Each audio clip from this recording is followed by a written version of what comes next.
السلام علیکم ورحمۃ اللہ وبرکاتہ۔ خواب میں جال دیکھنا، خریدنا یا شکار کرنا، اس کی مکمل تعبیر جاننے کے لیے اس ویڈیو کو اینڈ تک ضرور دیکھیں۔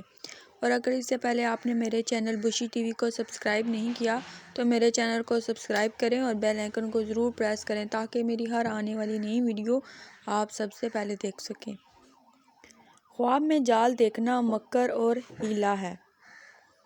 اگر کوئی خواب میں دیکھے کہ اس کا پاؤں پھندے میں پھنسا ہے تو اس کی تعبیر اول کے خلاف ہے۔ اگر خواب میں دیکھے کہ جانور کو پھندے میں لایا ہے تو جو شخص اس جانور سے منسوب ہے اسے مکر و حیلہ سے قبضہ میں لائے گا۔ خواب میں جال دیکھنے کی ایک تعبیر یہ بھی ہے: مال اور منال میں برکت ہو اور مقصد پورا ہو جائے گا۔ خواب میں جال خریدنا اہل و عیال میں ترقی کا باعث ہے۔ جال سے شکار کرنا دولت دنیا جمع کرنے کی علامت ہے۔ جال پھٹا پرانا دیکھنا مال ضائع ہوگا، غریب اور مفلس ہو جائے گا، پشیمانی اٹھائے گا۔